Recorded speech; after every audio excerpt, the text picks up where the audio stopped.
Hey, what's up, you guys? Watch the Football Team Nation. It's your boy Big Moose Timus. This is the end of the season recap. Let's see what's going on. So, first game, Eagles.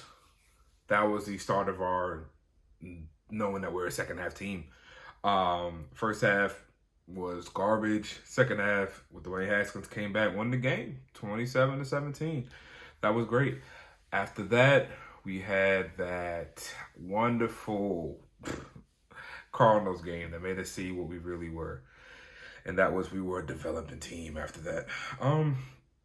The Browns game I wasn't too sad about looking back at it. They were a high caliber team and we actually stuck with them.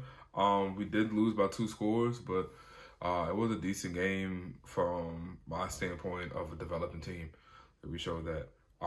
Ravens game, Lamar torched us. Remember that 50-yard run he just ripped out on us. That was hard. Rams game, that was a hard loss as well. Then leading on to that Giants game, man, that was crazy. Like, what? How did the Giants have our number like that, man? Like, we lost by a point, and that was like that game hurt. That game hurt. Woo! But then that week 7 Cowboys game, man, we all know what we're talking about, man. 25-3 really came back. Like we brought the hurt on them, and that was good right here. That was good. Gave us something we needed. We had that midseason bye that really helped in week 8. And then we were back with the Giants. What happened? This time we lose by 3. Like, that was just. Didn't we miss a field goal in that game too? We did. But yeah, that was just hard. That was hard. That wasn't good at all. That Detroit Lions game, that's when I was like, hey, we have something going here. Alex Smith actually put together a well put together 2-minute drill, scored. Fortunately, Stafford did what Stafford sometimes does, and he somehow was able to score within 18 seconds at the end of the game. Our defense was trying to find themselves at that time, but that was when I was like, oh snap, we can actually put together drives and go down the field with Alex Smith. So once that happened, then we get to the Bengals. And then bang. With the Bengals, we put together solid drives and won. Fortunately, Joe Burrow did get hurt in that game. Hope you rest up quick, get back to the game. We definitely want to see you next season. But we won that game. And then came the second Cowboys win. And we scored 41 points on Thanksgiving. Like, wow, man. Like, wow. We're putting together things.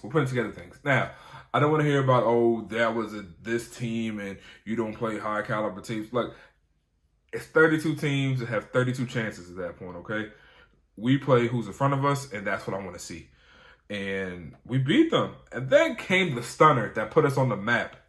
That Pittsburgh Steelers game where they just counted us out. Nobody had us winning. Not one single analyst. Skip ain't have us winning. Shannon ain't have us winning. Stephen A. didn't have us winning, but he was leery of the fact that they were undefeated and he saw our defense. I will give Stephen A. that.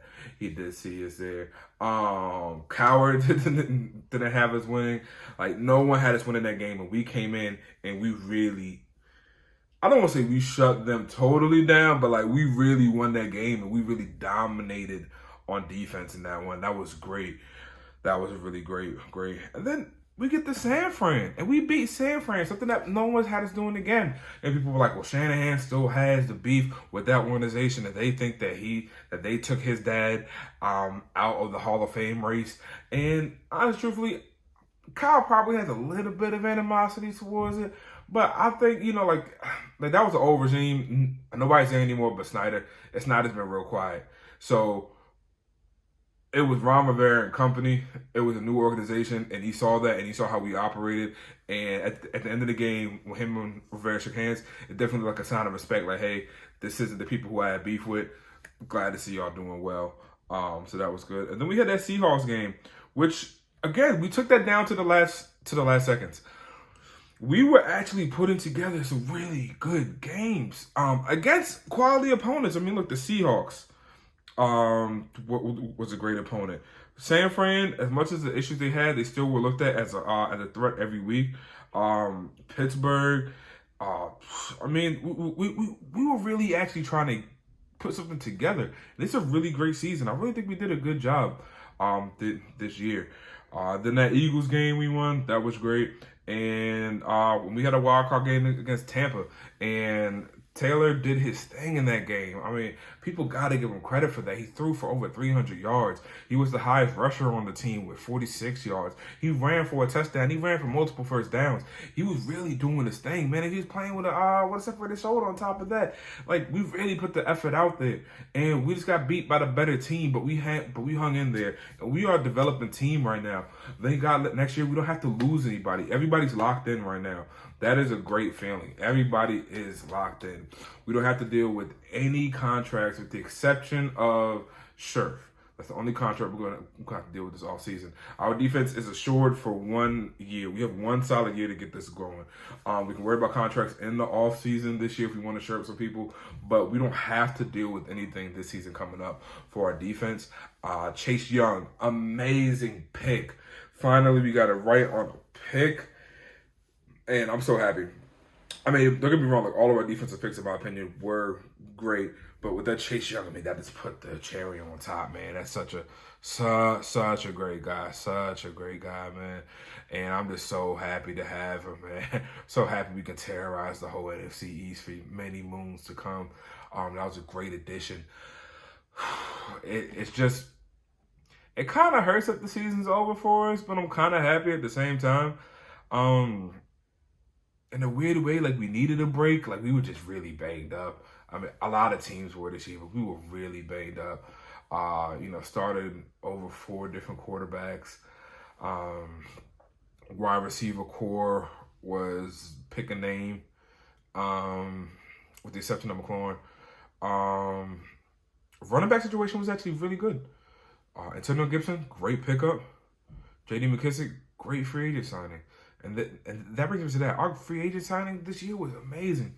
Logan Thomas, J.D. McKissick, like, we really put some quality pieces together to really look towards the future. And these aren't household names that we picked up. Like, one of them used to be a quarterback for the Hokies. But yeah, like, these aren't, like, high quality like, they're good quality, but they're not high name free agency signings, except on the Collins, and we're gonna figure out how we're gonna restructure him pretty soon as well. This was a good development year though. We went from 3-13 to 7-9 in the playoffs. 1 year, come on, like that's great. 1 year with a carousel of quarterbacks and a Z-list receiving core, again with the exception of McLaurin. That's great. Like that's true progress. So in this offseason, I'm hoping that we actually go towards the offense this draft. First and second round, I want to see an offense picks. Our line is actually a top 10 line in the league, both sides, believe it or not. I know our defensive line is top 5. Our O-line is top 10. All right, like it actually is a really decent O-line that we have.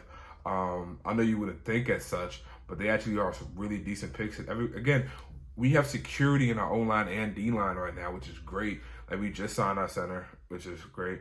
Again, like I said, we're going to worry about the Scherf contract in the offseason, but we should, like, shore that up. Also, leave in the comments, what do you think about Scherf? How do you think about the past 4 years?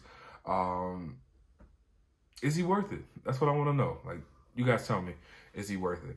But this season was just, it was filled with ups and downs and a lot of emotion. But at the end of the day, man, we did better than what we thought. And we went further than what anybody thought. And that's all you can ask for is improvement. I mean, of course we want the Super Bowl. Of course we want the Lombardi.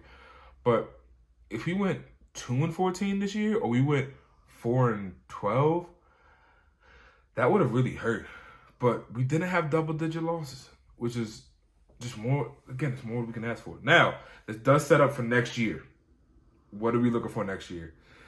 We can't go 7-9 next year. We have to have 8-8 or a winning record. That does put a lot of pressure on next year. But again, we should have a decent receiving core next year. We just need one pickup. We just need one wide receiver too. Just one decent one. I'm looking at like even if we can get like a Golden Tate, that'd be good.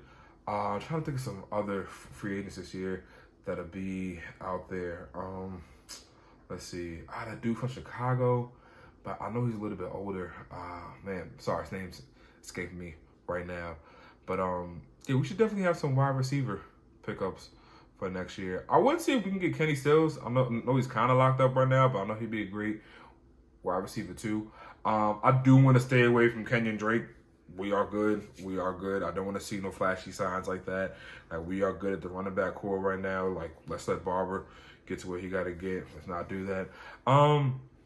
Let's get a tight end for Logan Thomas as well. We do need a tight end too. No issue with Logan Thomas. Stellar performance from him. No issue with him whatsoever. We just need somebody who can get in there for blocking. And also, when he's not in there, you could definitely see a difference. Like, Jeremy Sprinkle is probably a great guy, just not on the field, bro. I don't know what to tell you. Nothing else I can say about that. But we definitely do need a wide receiver too and a tight end too. But all in all, man, it was a decent season, man.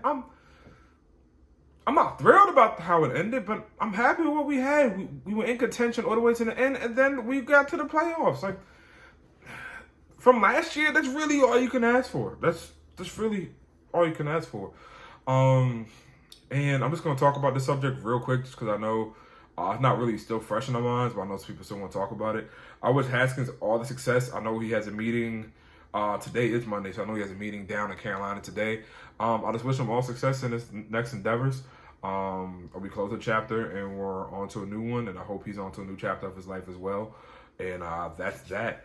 But hey, you guys, thank you very much for all the support that I got throughout the season. Thank you all so much for that. I'm going to keep coming with videos in the off season as well. I won't be doing much playoff coverage as much as just our organization. So you probably see a lot of like back of house stuff I'll be talking about, and management and things of that nature. Also, I'll be following up on recoveries and surgeries that any player is getting, and just doing little tidbits and everything. But you guys will still get weekly videos from me in the off season.